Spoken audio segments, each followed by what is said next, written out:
Okay, so I decided to make this video a little last minute. So I already started cutting up my potatoes, as you can see.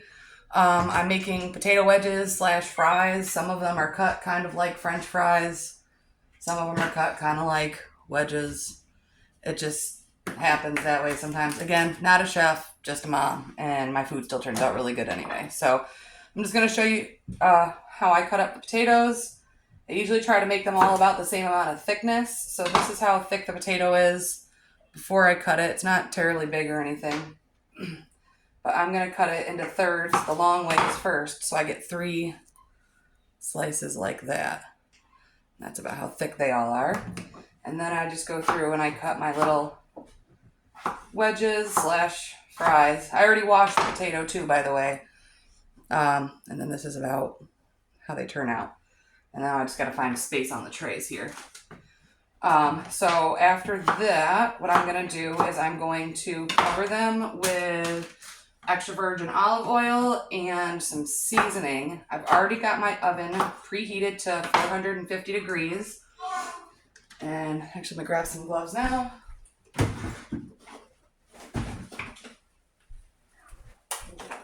I don't like getting oil and stuff all over my hands either, just like how I don't like touching raw meat.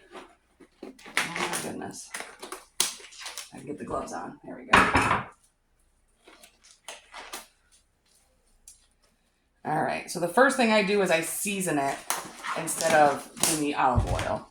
So what I start out with is I got table salt. Just give that a nice generous sprinkle all over. I got 2 trays here because big old family.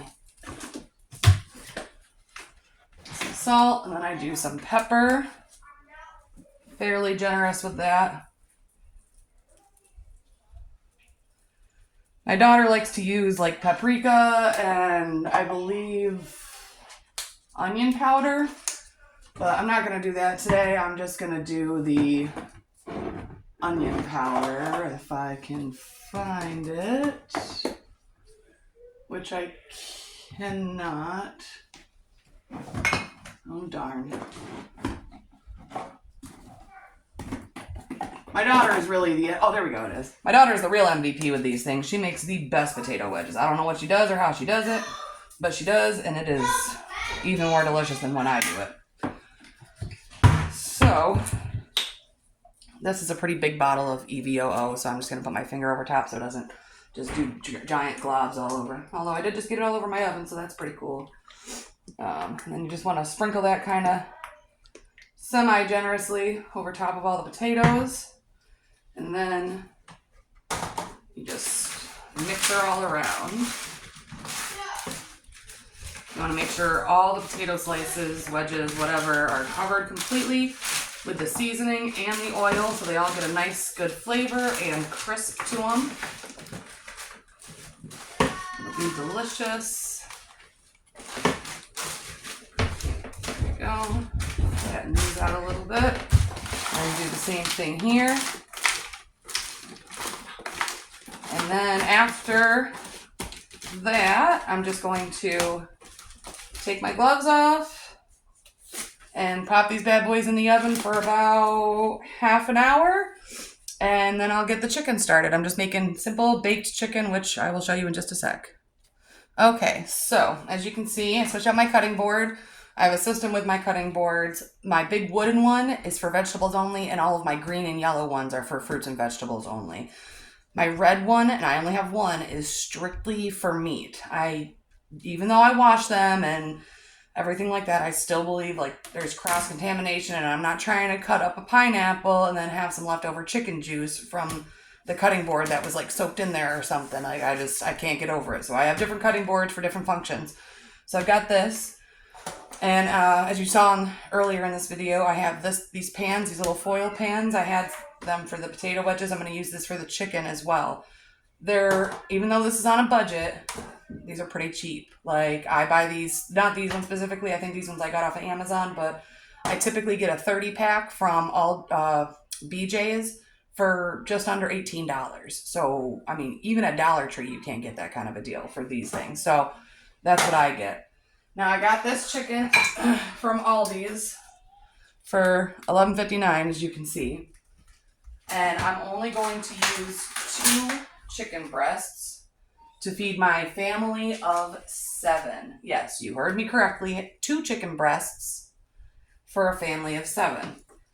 I mean, as you can see, these things are fairly large, like bigger than my hand. So what I like to do first is I cut them. Like sometimes I'll have like the little piece of bone still there, little cartilage. I cut those out first because nobody wants to eat that nasty stuff. So I get that out of there. Well, there's still a little bit more right here, so just cut that out of there. Oh, come on. There we go. All right, so that one looks good. I'll do this one next. Yeah, see, it's got that like, I don't know, like vein or whatever it is. It almost looks like blood. It's pretty gross looking. I don't know. I don't like it. I don't want to eat it. And I don't want my family eating it, so it's getting cut out of there.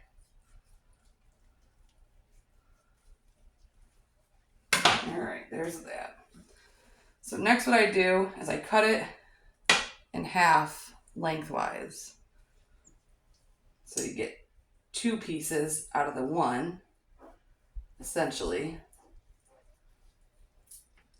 This is all about making the dollar stretch. So now I got a fairly thin slice of chicken breast right here. And then what I do is I'll cut that, depending on what I'm making, but then I'll cut that in half. So there's 2 pieces, and I have small children, so this small piece will be good for one of my smaller kids. And then I take this second piece, and there's a big old piece of fat on there, and cut that off too. And I'll cut this part also in half. So that 1 piece of chicken has now made 4 pieces. I'm going to do the same thing with this second one here. This one's a bit thicker, so this will be for some of the older kids and my husband and myself, more than likely.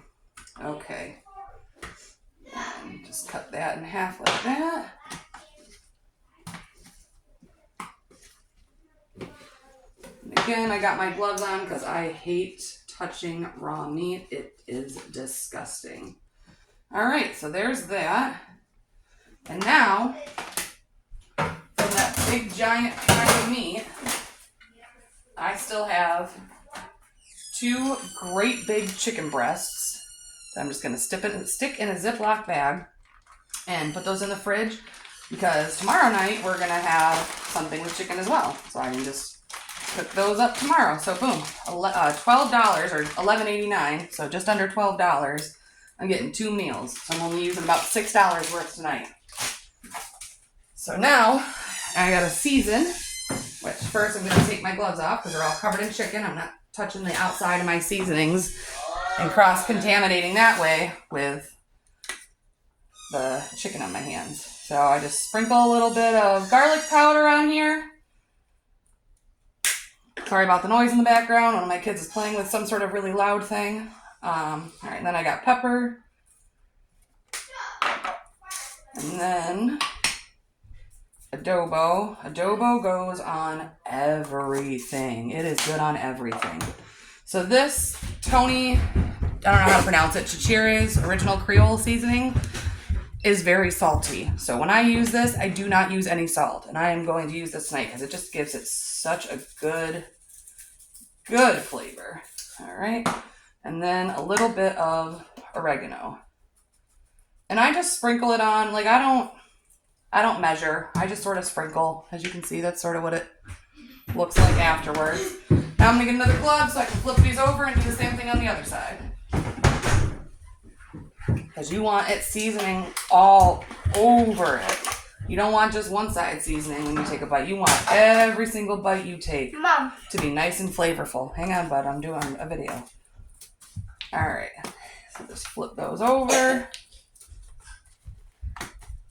All right, take my glove back off again. Ian, let Mom record a video, And please.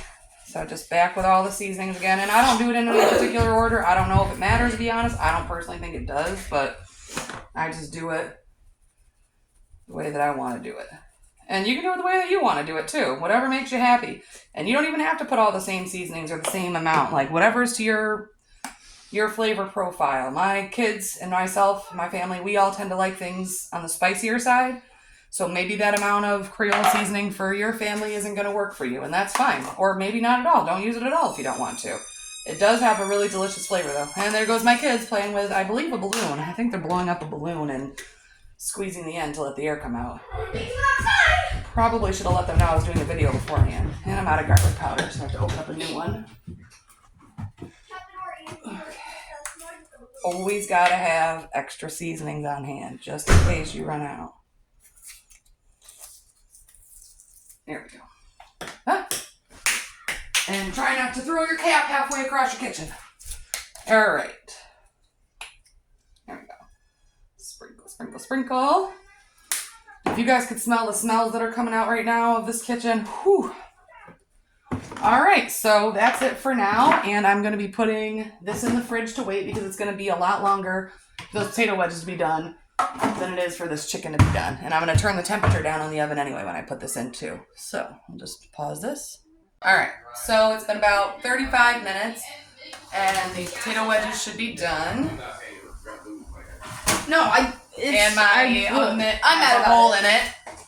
So take those out. They look pretty nice and crispy. Oops. Fix this. I thought you were doing voiceovers. As you can see, nice and crispy, delicious looking. I'm gonna turn my temperature down to 375 and stick the chicken in the oven to bake. And then I decided I'm going to do some fresh broccoli with it because my family doesn't like cooked vegetables. So we're going to do fresh broccoli on the side. And I'll show you guys what that looks like when it comes out of the oven. All right, so I'm about to pull the chicken out because it's been about 20 minutes in the oven at 375. I don't really need to be in there for that long since I cut them up so thin. And look at that. Nice and juicy. Looks delicious. And then I'm going to assemble these plates for these kids, and then we're going to get on it. So all in all total today, I used almost a whole bag of potatoes, a whole 5-pound bag. Not quite, maybe. There's like 2 or 3 potatoes left in the bag. And that was like $4.50, $4.59, something like that. And then remember, I used $6 worth of chicken. So $10.50 plus, I'm going to use some fresh broccoli too. Let me grab that out just so I can show you.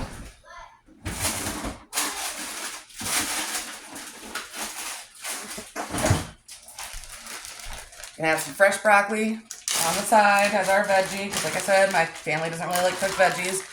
This is about half of a package that I got from Aldi's, and that package was like around $2, so $12.50 for a family of 7, and we'll still have a little bit left over. So there you go. And this is my youngest son's plate. So that chicken was that first small piece of chicken that I showed you guys at the beginning of the video that I cut up, and it made that much. It's a pretty decent amount. I don't know how much it is. I didn't weigh it or anything like that, but all in all, not bad.